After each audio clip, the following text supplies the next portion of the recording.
હરિકૃષ્ણ મહારાજની જય, લક્ષ્મીનારાયણ દેવની જય. પોલીસ અધિક્ષક શ્રી રાજેશ ઘડિયા સાહેબની સૂચના આધારે આજરોજ સાયબર ક્રાઇમ સંબંધિત થોડી ઘણી માહિતી આપને આપવા માટે આવ્યો છું. સમય ખૂબ જ ઓછો મળ્યો છે અને વિષય બહુ જ મોટો છે. 10 મિનિટ જેટલો સમય છે જેની અંદર ઘણું બધું પીરસવાનું છે. તો સાયબર ક્રાઇમ, સૌપ્રથમ એ વાત કરીશ કે સાયબર ક્રાઇમની શ્રેણીમાં કયા ગુનાઓને મૂકશો, સાયબર ક્રાઇમ કોને કહેવાય? તો સાયબર ક્રાઇમના ગુના જેમાં ઇન્ટરનેટનો ઉપયોગ થયો હોય, ઇન્ટરનેટના ઉપયોગ થકી એવા કોઈ પણ ડિજિટલ ઉપકરણો હોય જેનો ઉપયોગ થકી તમારી સાથે કોઈ ક્રાઇમ કરવામાં આવે તો એને સાયબર ક્રાઇમની શ્રેણીમાં મૂકવામાં આવે છે. આપણે બધાની પાસે મોબાઈલ હશે, બરાબર ને? તો એક એવું ડિજિટલ ઉપકરણ છે જેમાં ઇન્ટરનેટનો ઉપયોગ કરીએ છીએ આપણે, અને ઇન્ટરનેટના ઉપયોગ થકી તમારી સાથે કોઈ પણ ક્રાઇમ થાય તો એને સાયબર ક્રાઇમની શ્રેણીમાં મૂકવામાં આવે છે. હવે આ જે સાયબર ક્રિમિનલ છે એનો મુખ્ય હેતુ શું હોય છે કે પૈસા, કોઈ પણ રીતે એમને પૈસા જોઈએ છે. બે પ્રકાર હું પાડી શકું છું કે એક સોશિયલ મીડિયા રિલેટેડ અને એક ફાઇનાન્શિયલ રિલેટેડ. એમાં મેક્સિમમ જે વધુમાં વધુ ક્રાઇમ બને છે ફાઇનાન્શિયલ, કારણ કે આ લોકોનો હેતુ મુખ્ય તમારી પાસે પૈસા લેવાનો હોય છે. તો આ પૈસા લેવા માટે જેમ જેમ સમય બદલાય છે, જેમ જેમ સમયની સાથે જેમ નવી નવી પદ્ધતિઓનો વિકાસ થાય છે, ડિજિટલ ઉપકરણોનો વિકાસ થાય છે, તેમ નવી નવી મોડેસ ઓપરેન્ડી એટલે કે ગુનો કરવાની પદ્ધતિઓ બદલાતી રહે છે. હું 2016ની અંદર જ્યારે અમદાવાદ સાયબર ક્રાઇમમાં હતો ત્યારે શરૂમાં ગયો ત્યાં સાયબર ક્રાઇમ પોલીસ સ્ટેશનમાં. ત્યાં સૌ પ્રથમ એવું સંભળાય કે ભાઈ ઓટીપી રિલેટેડ ક્રાઇમ થતા. તમને ખબર હશે ઓટીપી એટલે શું, ખબર છે ને? શું થાય? One time password. હવે હું એવું માનું છું કે અત્યારે કોઈ પણ કામ કરવું હોય, કોઈ પણ સરકારી કામ કરવું હોય, કોઈ પણ તમારા મોબાઈલની અંદર એપ્લિકેશન ડાઉનલોડ કરો કે જે પણ તમારે મોબાઈલ સંબંધિત કામગીરી કરવી હોય કે તમે કોઈ એવું પ્લેટફોર્મ છે જેનું રજિસ્ટ્રેશન કરો તો દરેક જગ્યાએ તમારી પાસે ઓટીપી માગશે, બરાબર? ઓટીપી માગે છે ને? તો જ્યાં જ્યાં તમે ઓટીપી આપો છો ત્યાં તમે સિગ્નેચર કરો છો. આ માની લો તમે એક કાગળ ઉપર સહી કરો છો કે ભાઈ મારી સંમતિ છે. જો કોઈ વ્યક્તિ તમારા એકાઉન્ટમાંથી બેલેન્સ લેવા બાબતે ઓટીપી માગે અને તમે ઓટીપી આપો છો તો તમે સંમતિ આપો છો કે મારા એકાઉન્ટમાંથી તું પૈસા લઈ શકે છે. સમજો છો તમે હું શું કહેવા માંગુ છું? તમે સિગ્નેચર કરો છો. ઓટીપી મીન્સ તમે સિગ્નેચર કરો છો એને તમારા ચેક ઉપર, ભાઈ તું પૈસા લઈ શકે છે. એટલે જ્યારે પણ ઓટીપી આપવાની વાત આવે, કોઈ પણ વ્યક્તિ તમારી પાસે ઓટીપી માગે તો એકવાર તમને સતર્કતા આવી જોઈએ કે ભાઈ કેમ, શું હેતુ છે, બરાબર છે? જ્યાં પણ ઊભા છો, જે વ્યક્તિ તમારી પાસે ઓટીપી માગે છે એને તમારી સાથે શું હેતુથી, કયા રીઝનથી, શા બનાવવા અર્થે તમારી પાસે ઓટીપી જોઈએ છે, ક્લિયર કરો.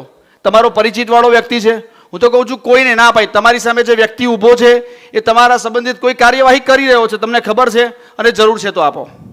હવે ઓટીપીથી આગળ લઈને હવે થોડુંક એક સ્ટેપ વધ્યું કે ભાઈ અજાણી લિંક ક્લિક કરવી નહીં. તમારા મોબાઈલની અંદર કોઈ એવી લિંક આવે જેને તમને ખબર નથી કયા હેતુથી એનો ઉપયોગ કરવાનો છે, શા માટે કરવાનો છે. હવે તો એવું છે કે કોઈ લિંક આવે છે એની અંદર તમારા વડતાલ મંદિરનો કોઈ ફોટો ને એવું મૂક્યો હશે એટલે તમને એવું થાય કે મંદિરની હશે, પણ એ પણ બનાવટી લિંક હોઈ શકે સ્વામી. તો એને પણ તમારા સંતો થકી મળેલી હોય, તમારા મંદિરના ગ્રુપની અંદર મળેલી હોય તો એનું એ રીતે તમારે એને ક્લિક કરવીને એમાં ફર્ધર આગળ વધવું, બાકી અજાણી લિંક ક્લિક કરવી નહીં. બે વસ્તુ યાદ થઈ, ઓટીપી ક્યારે આપવો નહીં, અજાણી લિંક ક્લિક કરવી નહીં. બીજી વાત, તમારા ફોનની અંદર એવી એપ્લિકેશનો આવશે કોઈને કોઈ કામ માટે, તો એવી કોઈ અજાણી એપ્લિકેશન પણ ડાયરેક્ટ ડાઉનલોડ કરવી નહીં. કોઈ પણ અજાણી એપ્લિકેશન ડાયરેક્ટ ડાઉનલોડ કરવી નહીં. આ 3 વસ્તુ ખાસ યાદ રાખજો. તમારા મોબાઈલની અંદર જો આવું કોઈ વસ્તુ આવે તો એને ક્યારેય પ્રોગ્રેસમાં લઈ જવું નહીં. નેક્સ્ટ, હવે વાત છે સોશિયલ મીડિયા. સોશિયલ મીડિયાની અંદર આપણે બધા વોટ્સઅપ, ફેસબુક, ઇન્સ્ટાગ્રામ, સ્નેપચેટ આવા અલગ અલગ પ્રકારના સોશિયલ મીડિયા પ્લેટફોર્મ્સ યુઝ કરીએ છીએ. હવે સોશિયલ મીડિયા ઉપર કેવું છે, બહુ જ ગંભીર પ્રશ્નો બની રહ્યા છે કે સોશિયલ મીડિયાની અંદર અજાણી વ્યક્તિઓ તમને રિક્વેસ્ટ મોકલે છે જેનાથી તમારે કોઈ લેવા દેવા નથી. તો પહેલામાં પહેલી વાત, અજાણી વ્યક્તિની રિક્વેસ્ટ સ્વીકારવાની નહીં. ક્યારે પણ કોઈ પણ અજાણી વ્યક્તિ તમને તમારા ફેસબુક ઉપર, સ્નેપ ઉપર કે અજાણી રિક્વેસ્ટ મોકલે તો ક્યારેય સ્વીકારવી નહીં. બીજી વાત કે ભાઈ આ વસ્તુ તો છે જ, પણ જે સોશિયલ મીડિયાના પ્લેટફોર્મ્સ હોય છે તો એના પ્રોફાઇલ લોક રાખો. આપણે શું છે, આપણે ડે બાય ડેની લાઈફ સોશિયલ મીડિયા પ્લેટફોર્મ ઉપર મૂકતા હોઈએ છીએ.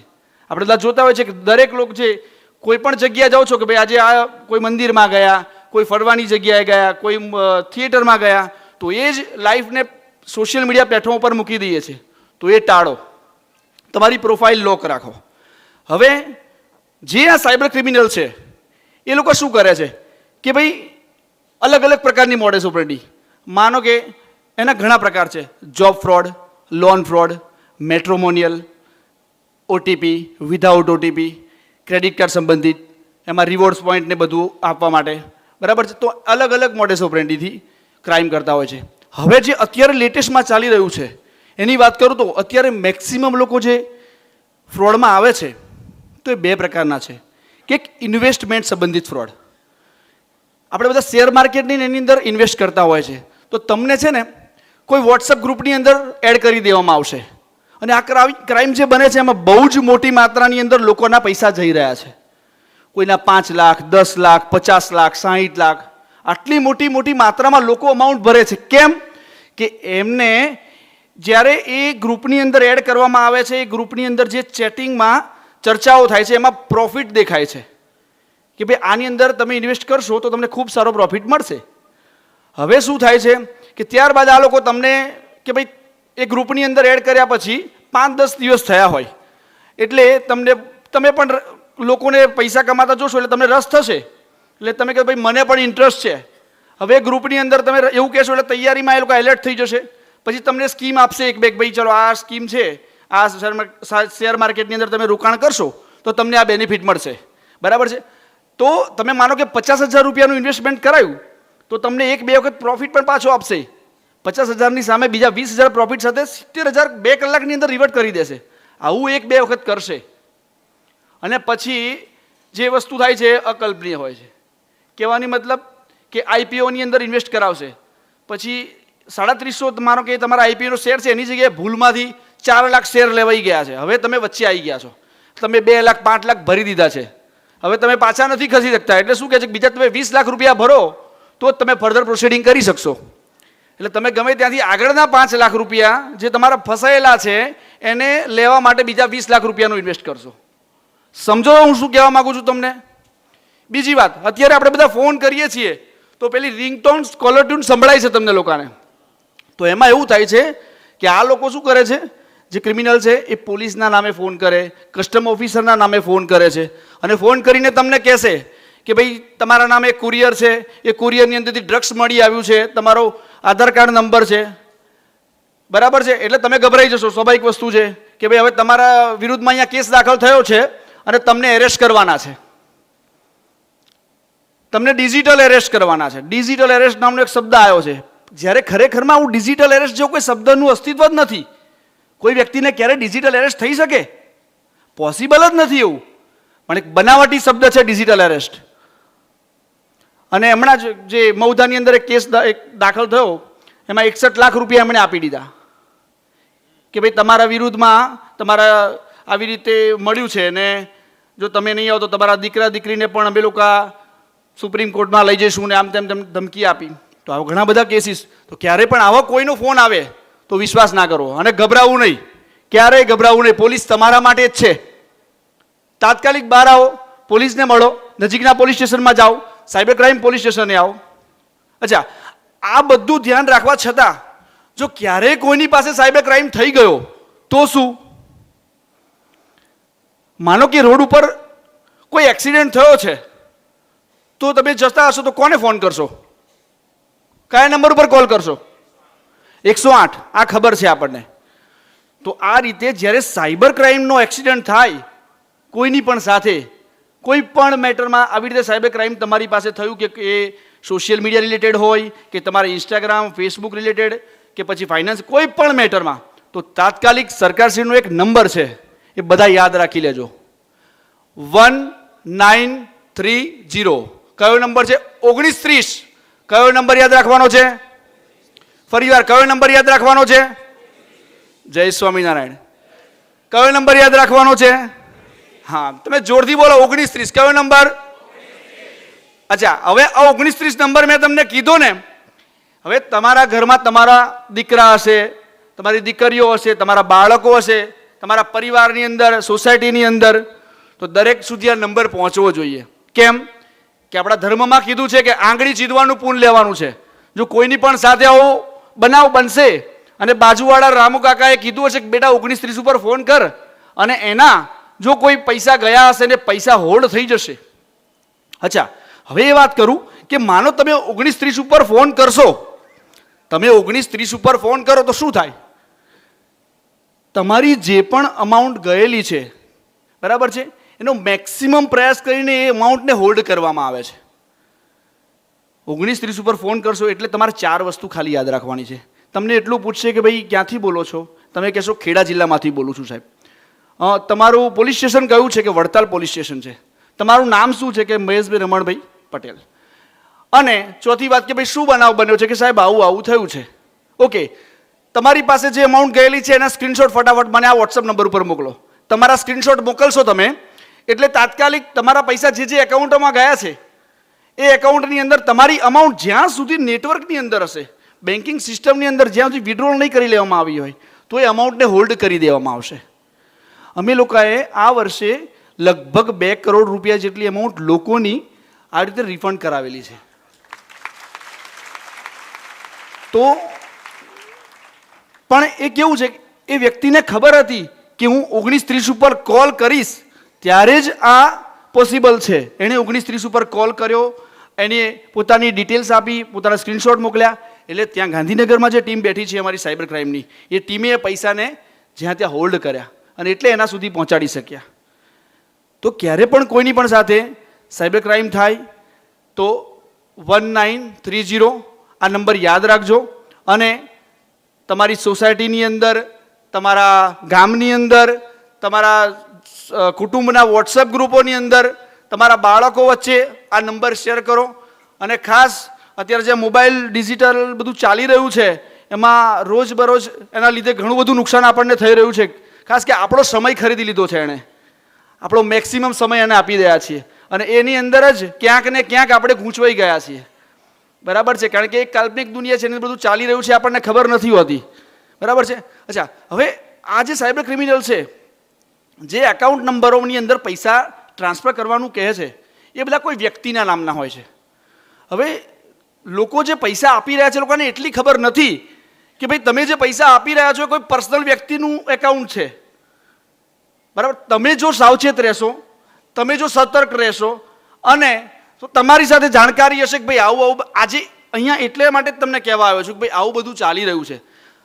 તમને કીધું, તમને ખબર હશે, તમારી પાસે બનાવ બનશે તો તમને લાઈટ થશે કે રવિ સભામાં ગયો હતો વડતાલ મંદિરમાં અને પેલા કોઈ પોલીસ સ્ટેશનમાંથી કોઈ આવ્યા હતા અને એમણે આવી વાત કરી હતી, તો ભાઈ આ બધું થઈ શકે નહીં. હું ઓટીપી નહીં આપું, હું લિંક ક્લિક નહીં કરું, હું અજાણી એપ્લિકેશન ડાઉનલોડ નહીં કરું.